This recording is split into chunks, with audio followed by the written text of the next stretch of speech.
नाज़रीन, रुपया पैसा में आपको खुश आमदीद कहते हैं। मैं हूं अली नासिर। एक पर्सपेक्टिव पेश करना हमेशा गलत होता है। मैंने पहले भी आपके सामने ये बात की थी, और कभी भी अपनी राय दूसरों पर मुसल्लत नहीं करनी चाहिए। ठीक है, कभी कभार इस काविश कोशिश में लगे रहते हैं कि हुकूमत की आंखें खुलें, पॉलिसियाँ तब्दील हों, लेकिन कल मेरी आंखें खुली। मैंने इस चीज़ का दोनों जावियों से मुताला किया कि जनाब ये टैक्स का मामला दरअसल है क्या। मैंने लोगों से गुफ्तगू की, मैंने लोगों से बातचीत की। उन्होंने मुझे एक बात कही, बहुत सारे ताजिर सनतकारों से मुलाकात करने के बाद उन्होंने मुझे एक बात कही मुश्तरका तौर पर। नंबर 1, उन्होंने मुझे कहा, क्या इज्तिमाई तौर पर टैक्स चोरी जायज़ करार दी जा सकती है? अब जवाब के अंदर मेरे पास जवाब नहीं। उन्होंने कहा, देखें दूसरी बात मुझे बताएं। मैंने कहा जी।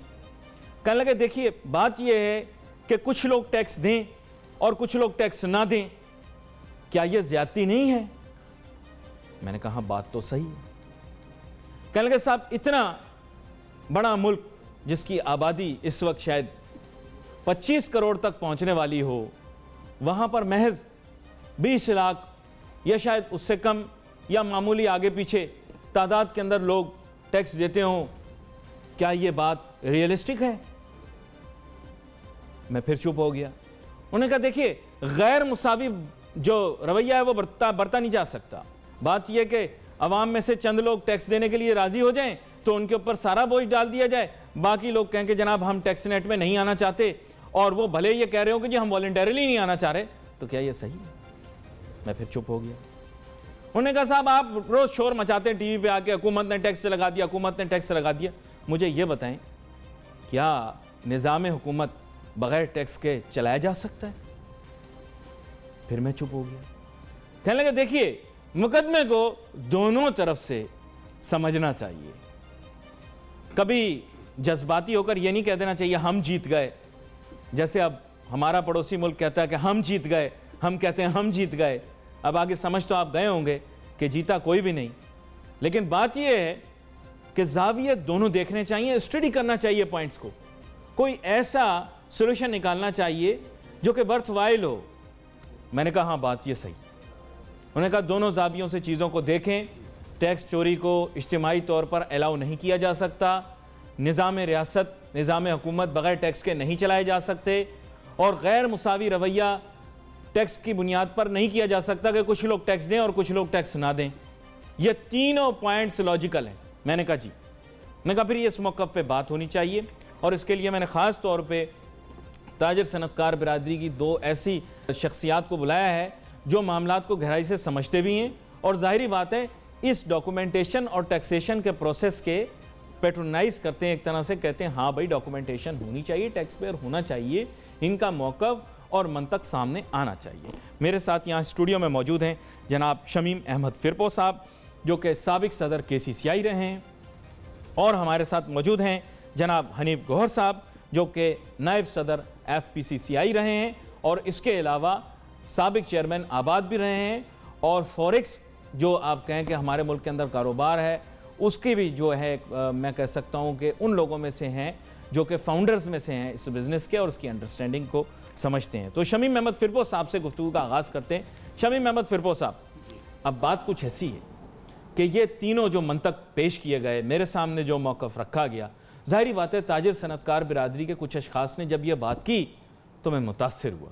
मैं चाहूँगा इसके ऊपर आप अपना ज़ाविया और तज़िया पेश करें कि टैक्स तो हमें पे करना पड़ेगा, क्या कोई चीज़ इज्तिमाई तौर पर की जाए तो उसको क्या हम मुकम्मल तौर पर रद्द कर सकते हैं, एग्जेम्पशन दे सकते हैं, और दूसरी बात कि मुसावी रवैया तो रखना पड़ेगा। ऐसे नहीं हो सकता कुछ लोग टैक्स दें और कुछ लोग ना दें। जी बहुत शुक्रिया नासिर साहब। इसमें तो कोई दो राय नहीं है कि टैक्स दिए बगैर हुकूमतें नहीं चला करती, और अल्हम्दुलिल्लाह मैं तो ये दावे के साथ कहता हूँ कि आज भी पाकिस्तान में अगर कोई शहर टैक्स देता है तो वो कराची है, जो तकरीबन 73% टैक्स जो आपका जितनी भी कलेक्शन है उसके अंदर 73% तकरीबन कराची का उसमें शेयर होता है। इससे कोई दो राय नहीं है कि भाई हर शख्स टैक्स देता है और देना चाहिए लेकिन बाकी मुल्क के लोगों को भी इसके अंदर बिल्कुल जो दर्जों आना चाहिए, लेकिन उसके लिए हुकूमत वक्त को चाहिए कि इतना सहल उस निज़ाम को कर दे कि लोगों को देने में आसानी हो। मैं आपको बता दूं कि टैक्स देने में पाकिस्तान कभी भी पीछे नहीं है। इस वक्त भी दुनिया में अगर आप देखें तो ज़कात देने वाला या इमदाद देने वाला सबसे बड़ा मुल्क होता है। अगर हमारे यहाँ कोई खुदा न खास्ता आफत आ जाती है, कभी ज़लज़ला आ गया, कभी सैलाब आ गया, कभी तूफ़ान आ गया, तो कोई गन पॉइंट के ऊपर नहीं लेता, लोग वॉलंटियर खुद बढ़कर आगे उसकी यानी मदद करते हैं और इस तरह करते हैं कि हैरान हो जाते हैं कि जो लेने वाले हैं वो उसे बस करते हैं कि भाई अब यानी बहुत हो गया, अब हमारे पास रखने को जगह नहीं है। तो ये जज्बा है अल्हम्दुलिल्लाह इस कौम में। फिर दूसरी बात ये कि जो कौम भत्ता देने की आदी हो गई हो वो टैक्स देने में क्यों पीछे होगी? ऐसा नहीं है खुदा न खास्ता कि हम देना नहीं चाहते, हर शख्स देना चाहता है। सबको पता है कि भाई हुकूमतें बगैर टैक्स के नहीं चलती हैं और पाकिस्तान में जिस तरह से कर्जे हमारे ऊपर मुसल्लत कर दिए गए हैं। और फिर हड़ताल किस बात की? नहीं, मैं अब आपको बता रहा हूँ ना कि निज़ाम के खिलाफ है कि निज़ाम आप उसको सही करें। देखिए FVR में कम से कम मैं एक छोटे ताजिर की बात कर रहा हूँ कि दरमियाने और छोटे ताजिर के ऊपर आपने जिस तरह से डॉक्यूमेंटेशन के लिए एकदम यलगार कर दी है, उसके अंदर उसको बतदरीज लाना चाहिए। क्योंकि अभी एक तो मैं आपको बताऊं कि ना उनके पास इतनी जगह है कि वो अकाउंटेंट रखेंगे या पूरी टीम उसकी बिठाएंगे। नहीं, लेकिन पिछली मरतबा तो आप कह रहे थे कि हुकूमत के इकदाम टैक्स के मुतालिक जो है वो दुरुस्त हैं और लोगों को टैक्स नेट में आना चाहिए। ये तो रिफॉर्म की बात है, मैं आपसे करूंगा बिल्कुल, मैं आपसे और इम्पोर्टेंट भी है। लेकिन ब्रदर, मैं आपसे यही अर्ज कर रहा हूं कि टैक्स देना कोई बुरा नहीं समझता, लेकिन टैक्स निज़ाम में अपने आप को दाखिल होता हुआ दे। दरअसल ये खुद वजीर आजम साहब कहते हैं कि इस FVR की मौजूदगी में टैक्स लेना बड़ा मुश्किल है। लेकिन एहसासों का मिसमैच है। देखिए असल में बात ये, लोगों की छोटी छोटी दुकानें हैं और उनके बड़े बड़े बंगले हैं। यही तो मैं आपको बताना चाह रहा हूँ, यही तो मैं आपको बताना चाह रहा हूँ कि जो छोटे दुकानदार हैं ख़ास तौर से, उनके जहन में जो जब तक आप स्टेक होल्डर्स के साथ बैठेंगे नहीं, उनकी मुश्किलात को समझेंगे नहीं और उसके अंदर अमल दरामद, असल में बात यह है कि इमरान खान साहब जो हैं या उनकी टीम जो है वो तो मुखलिस है कुछ करने के लिए, लेकिन वो जो साथ साथ नीचे ब्यूरोक्रेट्स है, जो FVR के लोग हैं, वो जिस तरह से पिछली हुकूमत के लगाए हुए लोग हैं, अब अगर वो आपके साथ कोऑपरेट ना करें और वो इस किस्म के मसला पेचीदा हो जाएगा। अच्छा, हनीफ गौर साहब की जानिब जाते हैं। हनीफ गौर साहब, आपने शमीम साहब की बात भी सुनी और कुछ बात प्रोग्राम से पहले भी हो रही थी। बात यह कि टैक्सेशन निज़ाम के मुतालिक पिछली दफ़ा हमारी बात हुई थी, रिफॉर्म तो अपनी जगह है, लेकिन टैक्स तो फिर बहरहाल लोगों को देना पड़ेगा ना, इससे इज्तिनाब तो नहीं किया जा सकता। जी हनीफ गौर साहब। जी बिस्मिल्लाह रहमान रहीम। शुक्रिया अली नासिर साहब। मैं आपकी बात से बिल्कुल इत्तफाक करता हूँ कि टैक्स एज अ पाकिस्तानी हम सबको देना पड़ेगा। ये सब हम सब पाकिस्तानियों का कौमी फरीज़ा है जो इस मुल्क में कारोबार करते हैं या नौकरी करते हैं, जो भी इससे मुंसलिक हैं। मैं समझता हूँ कि हम सबको टैक्स देना चाहिए, इससे हमें बुरा नहीं समझना चाहिए। हमें बुरा अपने मुल्क में टैक्स देना क्यों लगता है? जब हम दूसरे ममालिक में जाते हैं तो आप ये देखें कि हमारी वो इज़्ज़त दूसरे ममालिक में नहीं होती जो हमें इज़्ज़त पाकिस्तान से मिली है। वहाँ पर तो हम उनके कानून को इम्प्लीमेंट करने के लिए तैयार होते हैं।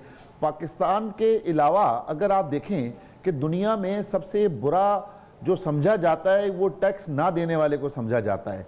अगर आप हम मिसालें तो अमेरिका की देते हैं, इंग्लैंड की देते हैं, लेकिन जो लोग वहाँ टैक्स नहीं देते, सबसे ज़्यादा प्रॉब्लम मसाइल जो है तो उन लोगों को होते हैं और इस लेवल तक के मसाइल होते हैं कि अगर टैक्स ना देने पर कारोबार वहाँ इंसान कर रहा है और टैक्स ना दिया तो आप यकीन करें कि वो उन्हें अपने मुल्क से निकाल दिया करते हैं। उन पर इतने सख्त जो है तो कानून नाफिज होते हैं।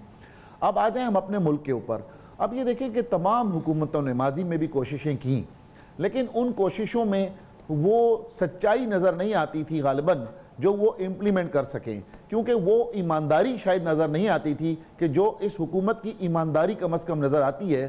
क्योंकि चाहे आपके अपोजिशन के लोग हों या किसी भी तबके के लोग हों, वो इस वक्त के जो प्राइम मिनिस्टर हैं जनाब इमरान खान साहब, कम से कम उनके किरदार पर और उनकी खुदा ना खास्ता किसी ऐसी चीज़ पर कोई उंगली नहीं उठा सकते कि ये करप्शन में शामिल होंगे या इनको को पैसों से मोहब्बत है। तो जब आपके पास पाकिस्तान में ईमानदार लीडरशिप आ जाए तो उसके बाद पूरे का पूरा निज़ाम ठीक होने लग जाता है। तो मैं समझता हूँ कि आज उन्होंने ये बेड़ा उठाया कि हमें पाकिस्तान के इदारे मजबूत करने हैं। आप ये देखें कि पहले शख्सियात मजबूत होती थी, लेकिन इनकी सोच जो इस हुकूमत की है वो इदारों को मजबूत करने की है। इदारे कैसे मजबूत हो सकते हैं? आप ये देखें कि पिछली हुकूमतों में आज तक हम 2 इदारों का नाम ले लें जो कि हमारा मैक्सिमम टैक्स बजट जो है जो खा रहे हैं और जो कभी प्रॉफिट में नहीं आते। जो स्टील मिल की हम हमेशा से बात करते हैं, हम पाकिस्तान इंटरनेशनल एयरलाइन की हम बात करते हैं, तो जो हम टैक्स कलेक्शन करते हैं किसी भी शोबों से, वो हम सब के सब इन 2 इदारों में हमारे मैक्सिमम उसका चला जाता है। अब ये देखें कि 9 लाख टैक्स पेयर जो हैं सिर्फ आपके सैलरीड पर्सन हैं। अगर आप सैलरी ले रहे हैं, ब्रेक लेनी है, ब्रेक के बाद जब हम वापस आते हैं आपसे गुफ्तगू का आगाज करते हैं, फिर आपकी बात मुकम्मल हुआ शमीम साहब से भी उस पर राय लेंगे। Let's take a short break.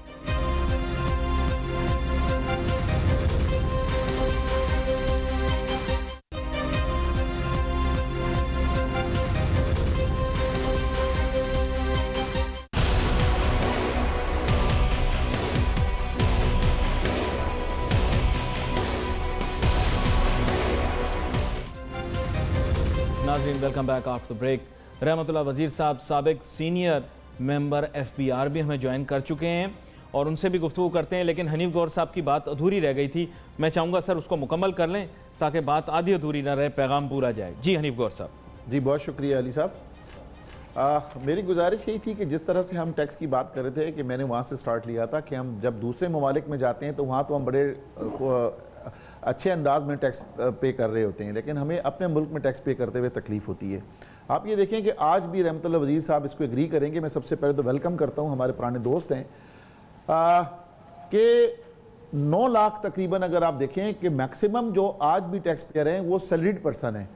तो आप ये देखें कि जो सैलरीड पर्सन हैं वो टैक्स आज ज़्यादा दे रहे हैं, और हम जो बिज़नेस कम्युनिटी के लोग हैं, जो कि बिज़नेस की हम छोटे ताजरों की बात करते हैं, बड़े ताजर तो सब के सब टैक्स नेट के अंदर हैं। अगर मैं अपनी इंडस्ट्री की बात करूं तो हमारी इंडस्ट्री में तो जब तक NTN इशू ना हो तो हमारी आबाद की मेंबरशिप उसे इशू नहीं हो सकती है, ना उसे बिल्डर लाइसेंस मिल सकता है। हमारी तो एक लॉजिक है। लेकिन जहाँ तक छोटे ताजरों की आज हम तस्करा कर रहे हैं कि जो हड़ताल पर गए और जो चाहते हैं कि हम टैक्स नेट में ना आएँ, लेकिन मैं ये समझता हूँ कि मेरी कल भी बात हुई अतीक मीर साहब से, और वो सब के सब डेलीगेशन और उनकी मीटिंग थी FPCCI में, जो मैंने उनके साथ बैठ के चेयर की, और मैंने काफ़ी ताजरों के साथ ये बात की कि देखें कि जब तक आप कोई लाया अमल ऐसा नहीं बनाएंगे कि हुकूमत को समझा सकें कि आप टैक्स क्यों नहीं देना चाहते, तो हुकूमत तो हर हुकूमत टैक्स लेना चाहती है। आपको मैंने उन्हें किसी तौर पे कायल किया कि आप बाकी सारी बातें छोड़ें, मैंने अपनी मिसाल दी। रहमतुल्लाह वज़ीर साहब इस चीज़ के गवाह हैं कि 2016 में जब मैं खुद चेयरमैन आबाद था तो इनकी सरबराही में ही एक कमेटी बनाई गई थी, और वहाँ पर हमने फिक्स टैक्स रिजीम की एक पॉलिसी लेकर आए थे FTR। हमने स्क्वायर फीट के हिसाब से अपने तमाम जो कंस्ट्रक्शन की जो फ्लैट्स हैं या मकानात हैं या प्लॉट्स हैं, इनके साथ बैठ के एक लाहेअमल तैयार करके वो फिक्स टैक्स रिजीम में गए थे। चलिए हम भी अभी रहमतुल्लाह वज़ीर साहब को गुफ्तगू में शामिल कर लेते हैं। जी सर, वेलकम करता हूं। गुजारिश कर रहा हूं कि मैंने उन छोटे ताजरों को यही मशवरा दिया है कि आप लोगों के जितने दुकान का साइज है उस साइज के हिसाब से स्लैब बनवा लें, और उस स्लैब के हिसाब से आप हुकूमत को कहें कि हम वकीलों को नहीं कर रख सकते, हम चार्टर्ड अकाउंटेंट को नहीं रख सकते। यही उनका इशू आ रहा है ना। तो आप देखें, यानी सॉल्यूशन निकले, सिंपल सॉल्यूशन। नेशनल बैंक के अंदर टैक्स तो जाकर पे कर सकते हैं जितने स्क्वायर फीट FBR ने उनके साथ। चले, मैं रहमतुल्लाह वज़ीर साहब की जानिब जाता हूं। जी शमीम साहब, एक जुमला आप कहना चाह रहे हैं, माजरत कुछ कहना चाह रहे थे आप? रहमतुल्लाह वज़ीर साहब से पहले सुन लें। रहमतुल्लाह वज़ीर साहब, आपने गुफ्तगू को सुना।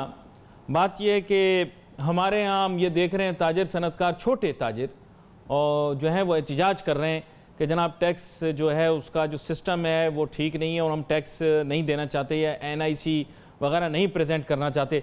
आपके ख्याल से क्या उनकी आर्गूमेंट रैशनल है और फिर इसका सोल्यूशन क्या है? जी रहमतुल्लाह। नहीं जी, ये बिल्कुल आर्गूमेंट रैशनल नहीं है। पाकिस्तान में डॉक्यूमेंटेशन बहुत ज़रूरी है, और ये जो आपकी इनफॉर्मल इकानमी है इसने तबाही मचाई हुई है। अफ्रीकन कॉन्टिनेंट इनफॉर्मल इकानमी ने, कैश इकानमी ने तबाह कर दिया करप्शन की वजह से और टैक्स एवेजन की वजह से। और एशिया में सबसे ज़्यादा इस वक्त हमारा इम्पैक्ट है इनफॉर्मल इकानमी का और कैश इकानमी। हमारी 65 से 70% इकानमी कैश और इनफॉर्मल है, और ट्रांजैक्शन जब तक डॉक्यूमेंटेड न हो, जब तक बैंकिंग चैनल से न हो, उस वक्त तक नहीं हो सका। CNIC का होना ज़रूरी है। ये इन्हीं को फ़ायदा है, बिजनेस कम्युनिटी को सबसे बड़ा एडवांटेज उन्हीं को होगा, अल्टीमेटली फ़ायदा बेनिफिट उन्हीं को होगा। और मैं समझता हूं कि ये बहुत ज़रूरी है। जो गवर्नमेंट की डायरेक्शन है ये बिल्कुल ठीक है, लेकिन ये बात अपनी जगह इम्पॉर्टेंट है कि रिफॉर्म जो है एब्रप्टली पहले स्टेक होल्डर को कॉन्फिडेंस में लेके उसके बाद लाना चाहिए था, लेकिन इन्होंने बहुत ज़्यादा रिफॉर्म एक ही वक्त में ले आए। इस जो फाइनेंस एक्ट है और जो गवर्नमेंट की जो प्रोसीजर में चेंज चाह रही है ये है, लेकिन इस बात पे कोई कंप्रोमाइज नहीं होना चाहिए। डॉक्यूमेंटेशन के बगैर हमारा मुल्क नहीं चल सकेगा, करप्शन भी बढ़ेगी और साथ साथ हमारी जो टैक्स एवेजन है वो बढ़ती जाएगी, कम नहीं होगी। तो आपकी बात से मैं गैदर कर सकता हूं कि ये एकदम जो कर रहे हैं ये भी एक तरह से गलत है, लेकिन इसके साथ मेरे ख्याल अगर रिफॉर्म के पेस को भी फास्ट कर दें तो और बेहतर हो जाएगा। जी शमीम साहब, आप कुछ ऐड करना चाह रहे हैं? जी अली नासिर साहब, बिल्कुल इस बात से इत्तेफाक करता हूं, जो वज़ीर अली साहब ने कहा है वो बिल्कुल ठीक है कि एकदम से जो सारी चीज़ें आपने और फिर एक खौफ की फिजा पैदा कर दी। इसको तो आपको सहल रखना चाहिए था, ख़ास तौर से छोटे ताजिर को जिसको आप टैक्स नेट में लेना चाहते हैं, उसको आप पहले ये एजुकेट करते हैं कि आपको टैक्स देने के ये फ़वाइद होंगे और आपका मर्तबा जो है वो बढ़ जाएगा। अच्छा, और दूसरी चीज़ ये कि रिफॉर्म का पेस FBR के अंदर बिलखुसूस करप्शन एलिमिनेट करने के लिए जो काम करने चाहिए थे वो भी फास्ट होने चाहिए। मैं वही अर्ज कर रहा हूं कि बजाय इसके कि एक खौफ क्रिएट कर दिया, आपको उन्हें रगबत देनी चाहिए थी, आपको उनसे इंटेंसिव देने चाहिए थे कि आप टैक्स देंगे तो उसके ये फवाइद होंगे। FTR वाली बात जो की है, नहीं FTR वाली बात जो हनीफ गौर साहब ने की है कि साइज के हिसाब से अगर कर लिया जाए तो देखिए मैं आपको बता दूं, इसके अंदर बड़ा सहल है कि आप FBR के चुंगल से छोटे ताजिर को निकालें, सीधा सीधा एक फिक्स टैक्स उनके ऊपर रखें और कहें पहला मरहला, जो पहला मरहले की बात मैं कर रहा हूं आपसे कि डॉक्यूमेंटेशन में बिल्कुल आना चाहिए, इसमें कोई दो राय नहीं, लेकिन बतदरीज उसको पहले सिंपल ये करें कि जी आपके ऊपर ये टैक्स लागू है, उसको फिक्स कर दें और कहें कि इसके लिए आपको कहीं FBR में जाने की जरूरत नहीं है, ना ही वो आपके पास आएगा और पूछेगा, आप सिर्फ भरें और चालान को आप अच्छा, ये इस चीज की वजाहत में आवेदा कर दें, उसे आवेदा कर दो नुमाया जगह पर, ताकि वो आए आन के देखे और चुपचाप चला जाए। अगर वैलिड है वो आपका, यानी गोरे के दौर में जिस तरह एक तख्ती के ऊपर लिखा होता था, सही है ना, बिल्कुल तख्ती पे लिखा होता था, कारोबार का हुजूम भी पता लग जाता था, मुलाजमीन की तादाद भी पता लग जाती, उस तरह की कोई चीज हो जाए। रहमतुल्लाह वजीर साहब, इस जैसे हनीफ गौर साहब ने भी कहा, शमीम साहब भी उसको सपोर्ट कर रहे हैं एक तरह से, क्या इस तरह की फिक्स टैक्स सिस्टम आप FBR के सिस्टम में महसूस करते हैं कि ऑर्गेनाइज किया जा सकता है? जी रहमतुल्लाह वजीर साहब, मेरे ख्याल रहमतुल्लाह वजीर साहब की आवाज़ वाज़े नहीं आ रही। हनीफ गौर साहब, बात यह है कि शमीम फिरपोश साहब भी इस चीज़ को फेवर करते हैं कि ये फिक्स टैक्स का अगर सिस्टम छोटे ताजरों के लिए लागू कर दिया जाए, लेकिन यहाँ पर भी एक मसला है, बहुत सारे छोटे ताजिर ऐसे हैं कि दुकान का साइज़ तो छोटा है लेकिन आमदन बहुत है, उस सिलसिले में क्या किया जाएगा? क्या इलाका वाइज कुछ किया जाए, क्या आसानी? देखिए इस मामले में मैं आपको बता दूं अली नाज़र साहब के एसोसिएशन और चैम्बर जो है ना वो बहुत काम कर सकते हैं, उनके साथ बैठ के तो वो खुद बताएंगे कि किसका क्या साइज है और उसको क्या टैक्स होना चाहिए। चले हनीफ साहब से पूछ लेते हैं इस बात, ये बात आपकी बिल्कुल वैलिड है, काफी लोग जी देखें इसका हल है, जब आप डॉक्यूमेंटेशन की तरफ जा रहे हैं, आपने एक टर्नओवर टैक्स लगाया है, जब आपने टर्नओवर टैक्स लगाया है तो आपको खुद पता लग जाएगा कि किस दुकानदार का कितना टर्नओवर है। एक तो आप फिक्स टैक्स इनकम टैक्स हो जाए और वो जो चीज आप कह रहे हैं वो उस टर्नओवर टैक्स के अंदर कवर हो जाएगी। अच्छा, तो मेरे ख्याल से ये पहले स्टेज के अंदर ये फिक्स टैक्स रिजीम आनी चाहिए और जो आपने एक टर्नओवर टैक्स लगाया है 8% का, तो वो टर्नओवर जिसका टर्नओवर ज्यादा होगा वो टर्नओवर टैक्स में कवर हो जाएगा। अच्छा, यानी whichever is higher lesser, जिस तरह जो भी डिसाइड हो जाए चीज। रहमतुल्लाह वजीर साहब, चीजें हैं ये। रहमतुल्लाह वजीर साहब, मैं चाह तो ये रहा था कि रहमतुल्लाह वजीर साहब से भी व्यू लूं इस बारे में, लेकिन एक छोटी सी मुझे ब्रेक लेनी है, ब्रेक के बाद जब वापस आते हैं अपनी गुफ्तगू जारी रखेंगे। Let's take a short break.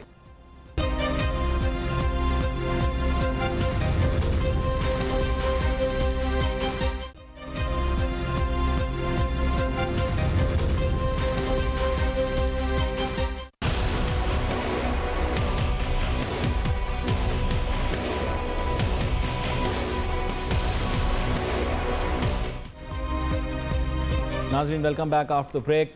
Break पर जाने से पहले यही बात हो रही थी कि फ़िक्स टैक्स का एक निज़ाम अगर लागू कर लिया जाए तो छोटे ताजरों के लिए वो निज़ाम बेहतर रहेगा। इसमें इनपुट्स आई, हनीफ गौहर साहब ने ये बताया कि फ़र्स्ट स्टेज के अंदर इस तरह से कर लें और दूसरी स्टेज के अंदर जो है वो टर्नओवर टैक्स का भी मामला जो है उसको सामने लाया जाए, और बिलखुसूस उन्होंने यही कहा कि दोनों जो ऑप्शंस हैं ये अवेलेबल हैं। तो शमीम फिरपोश साहब, आप बात कर रहे थे, आप कह रहे थे कि इसमें अगर इन्वॉल्व किया जाए ताजिर सनतकार तंजीमों को भी तो और ज़्यादा मुअस्सर नताइज निकल सकते हैं और फिर ताजिर सनतकारों का व्यू भी सामने आ सकता है। क्या ख्याल आपका? बिल्कुल ठीक है, मैं वही अर्ज़ कर रहा हूँ आपसे कि अगर बिलफर्ज़ महाल संजीदगी के साथ, देखिए एवरीथिंग इज़ डूएबल जी, बट नीड योर विल। अगर आपकी विल अच्छी है, आप चाहते हैं कि भाई यानी मसले का हल निकले, तो बजाय इसके कि मैं ना मानूं वाली रट लगाएं आप, छोटा हो या बड़ा उसकी बात को सुने, समझें और उसके बाद फिर उसकी हेल्प से, उसको मदद से उस मामले को इम्प्लीमेंट करें। अब सवाल ये है कि आपने यकदम एकदम सारी चीज़ें उसके ऊपर डाल दी और एक खौफ की फिजा क्रिएट कर दी, जिसकी बिना पर ये यानी सारा मामला अपसेट हो गया है। इसको आज भी सुधारा जा सकता है। बैठ के जो चैम्बर हैं, यानी हर शहर के बड़े चैम्बर हैं, उन चैम्बर्स के साथ बैठ जाएं, सॉल्यूशन ओरिएंटेड अप्रोच, वो एसोसिएशनों को बुला लेंगे, सारी मार्केटों के एसोसिएशनों को बुला लेंगे। हर शहर में चैम्बर मौजूद है, हर शहर में एसोसिएशन मौजूद हैं, उनको बुला लें, उनके चुनिंदा नुमाइंदे आपके साथ बैठ जाएंगे, मामलात को हल कर लेंगे। कोई चीज ऐसी नहीं है जिसके ऊपर हल ना हो सके। चलें, इसको थोड़ा फास्ट मूविंग रखते हैं। मैं सिर्फ एक मिसाल आपको दे दूं कि कुबड़ा तो सीधा चलना चाहता है, लेकिन उसका कुब उसे सीधा नहीं चलने देता। ये जो ब्यूरोक्रेट्स हैं, ये आपको कभी कामयाब नहीं होने देंगे अगर आप उनके कहने पर चलेंगे। हनीफ गौर साहब, ये बात जो शमीम फिरपोश साहब ने की, क्या आपके ख्याल से ये जो तर्ज अमल है, अगर इसको अपना लिया जाए तो क्या बेहतर नताइज मिलेंगे? क्या कहते हैं आप? जी बिल्कुल, मैं समझता हूँ कि शमीम फिरपोश साहब सही फरमा रहे हैं। और जहाँ तक हम FBR की हमने बात की, माजी में भी हमने यही बात की, हम फिक्स टैक्स रिजीम की पॉलिसी को हमने इंट्रोड्यूस इसी वजह से करवाया। और हम भी जो FBR के चुंगल से निकलना चाहते थे, जो FBR में करप्ट माफिया बैठा हुआ है, उस माफिया से हम जान छुड़ाना चाहते थे। इस वजह से हम सब ने ये प्रपोजल दिया कि हम हुकूमत को तो टैक्स देना चाहते हैं। जैसे थोड़ी देर पहले भी शमीम साहब ने फरमाया कि जब हम खैर खैरात में इतने पैसे दे सकते हैं तो हम हुकूमत को क्यों टैक्स अदा नहीं कर सकते। वो इस वजह से कि खैर खैरात में तो हमें यकीन है कि हमें अल्लाह ताला की तरफ से उसका अजर नसीब होगा, लेकिन हमें हुकूमतों पर और FBR के जो लोग बैठे हुए हैं, जो करप्ट माफिया बैठा हुआ है, उन पर यकीन नहीं है। इस वजह से ये उस चुंगल से बाहर रहना चाहते हैं। जितने भी हमारे, चाहे वो ताजिर हैं, चाहे वो सनतकार हैं, चाहे वो दूसरे लोग हैं। आप देखें, इस वजह से मैंने भी इस शमीम साहब की बात को सपोर्ट किया। और ये जो तमाम पाकिस्तान की चैम्बर्स की और एसोसिएशंस की बात की है, बिल्कुल मैं एग्री करता हूँ कि तमाम चैम्बर्स को ऑन बोर्ड लेना चाहिए। वो अपनी कंसर्न जो ताजिर, जो एसोसिएशनें हैं, जो रजिस्टर्ड भी नहीं हैं, उन तमाम लोगों को बुलाने के बाद, मशावरत करने के बाद एक पेपर तैयार करें और वो तमाम चैम्बर्स जो हैं अपने अपने जो मशावरत के बाद जो दस्तावेज़ है वो फेडरेशन ऑफ पाकिस्तान को भेज दे, क्योंकि फेडरेशन ऑफ पाकिस्तान जो है पूरे पाकिस्तान की एपेक्स बॉडी है। वो उस तमाम गुजारिशात को रिकंसाइल करने के बाद हुकूमत से इंशाअल्लाह ताला बैठकर उसी चीज़ को अप्रूव करा लेगी जो हम एक बात कर रहे हैं। वैसे बड़ी मज़ेदार बातें करते हैं आप हनीफ गौर साहब, अपने काम वाली बात ज़रूर बीच में कर देते हैं, ये बात बिल्कुल दुरुस्त है।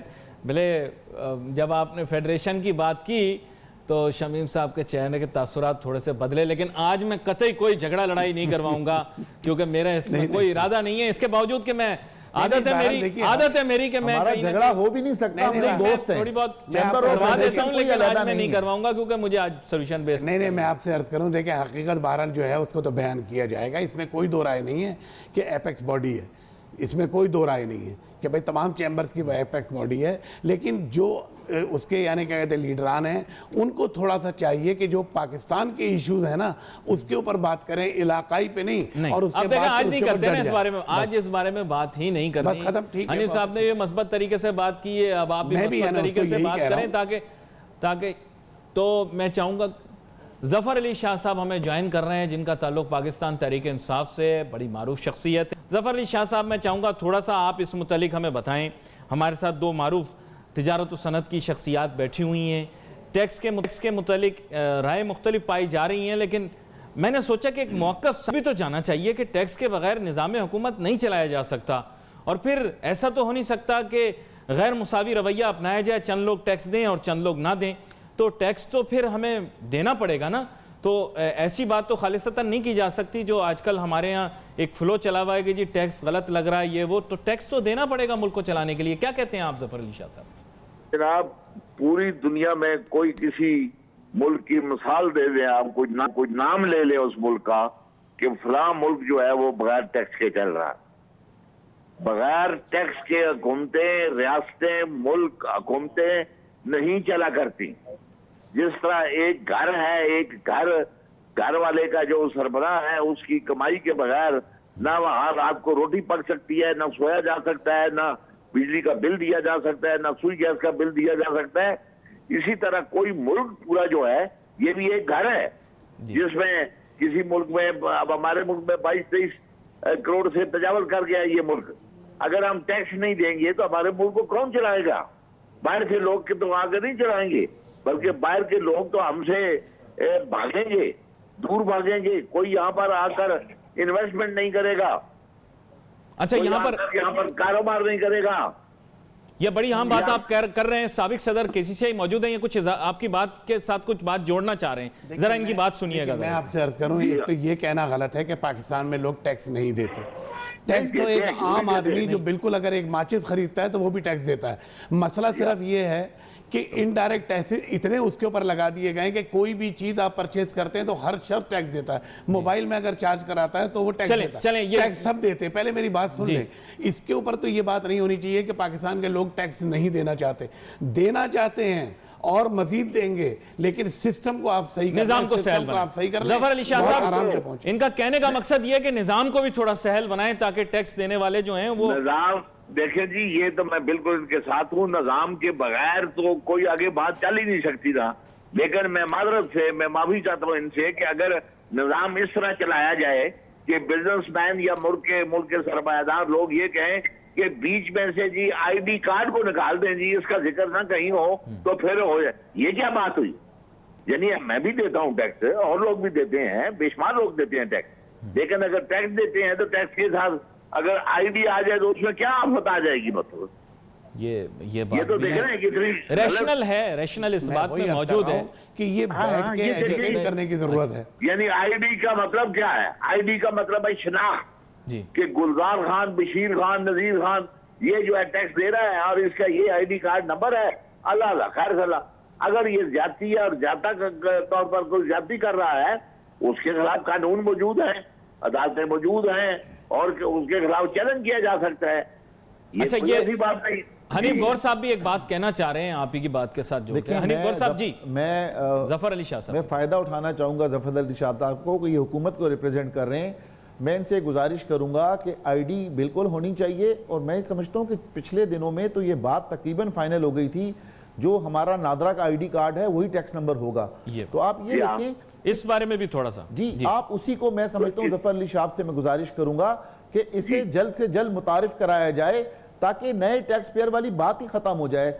आज हम 500 रुपए दे के नादरा से तमाम अपना रिकॉर्ड ले सकते हैं कि हमारे नाम पर कितनी सिमें हैं, कितनी गाड़ियां हैं, कितनी जायदादें हैं। तो हम टैक्स का नंबर भी उसे दे दें तो सबका सब पता लग जाएगा कौन टैक्स पेयर है और कौन टैक्स पेयर नहीं है। भाई ये देखें ना जफर अली शाह साहब, बड़ा इन्होंने आपको इजी सहल तरीका बता दिया। ये तरीका सही है?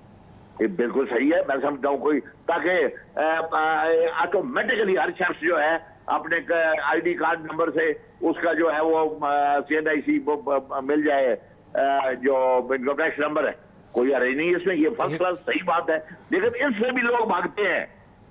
अच्छा, इसमें कबाहत क्या है? एक सेकंड, ये जरा शमीम साहब भी कुछ इजाफा जी, कबाहत क्या है शमीम साहब? CNIC इस्तेमाल कर लिया जाए, क्या कबाहत है? इसमें कोई दो राय नहीं है, बिल्कुल कर लेना चाहिए। मैं आपको पहले तो सिर्फ इतना फर्क बता दूं कि देखिए, नॉन टैक्स पेयर तो पाकिस्तान में कोई भी नहीं है। टैक्स तो सब देते हैं। एक माचिस भी खरीदते हैं तो उसके ऊपर टैक्स देते हैं। लेकिन नॉन फाइलर आप कह सकते हैं कि नॉन फाइलर हैं बहुत सारे जो फाइल नहीं करते। तो उसके लिए आप इसका डाटा देखें कि आजकल कोई भी चीज़ आप परचेज करें उसमें आपको शनाख्ती कार्ड देना लाजमी होता है, उसकी कॉपी देना लाजमी होता है। चाहे आप जायदाद खरीदें, चाहे आप मोटरसाइकिल खरीदें, चाहे आप गाड़ी खरीदें। लेकिन कहने का मकसद ये है कि उसको थोड़ा सा एजुकेट करने की ज़रूरत है ताकि लोगों के जहन में जो इबाम है। देखिए, मैं जितने बात कर रहा हूँ, मैं बैठा हूँ, हनीफ गौर साहब बैठे हैं, खुद जफर साहब बैठे हैं, आप बैठे हैं, सब टैक्स पेयर हैं और सब टैक्स भरते हैं। क्योंकि हमारे यहाँ तो चैम्बरों में जितने भी, जैसे हनीफ गौर ने बताया कि चैम्बर या एसोसिएशन का मेंबर ही नहीं बन सकता अगर वो NTN होल्डर ना है, अगर वो नहीं है। अगर चलें, ये इसमें मैं जफर अली शाह साहब जरा आप देखिएगा, क्योंकि आप इमरान खान साहब से भी आपका राब्ता रहता है। बात ये कि जिस अभाम का ये जिक्र कर रहे हैं, उस अभाम को अगर दूर कर दिया जाए तो निजाम में और बेहतरी आ सकती है। नहीं, मैं समझता हूँ एक वैसे अनजाना खौफ जरूर है, कोई इबाम वाली बात नहीं है। अनजाना खौफ है, अनजाना खौफ। इबाम कतन कोई नहीं है। बिल्कुल जब तक इन लाइन नहीं आएगी कौम अपना, देखें ना जी, मैंने अपनी इनकम के मुताबिक टैक्स देना है ना। मुझसे कोई जबरदस्ती प्रस्ताव रख के तो नहीं ले सकता। मेरी अगर इनकम 100 रुपए है तो 100 रुपए के हिसाब से मैं इनकम टैक्स दूंगा। और अगर कोई अरबोपति है तो वो उसके हिसाब से देगा, तो कानून देगा। और कानून बने हुए हैं, अदालतें मौजूद हैं, कोई इसमें घबराहट वाली बात नहीं है।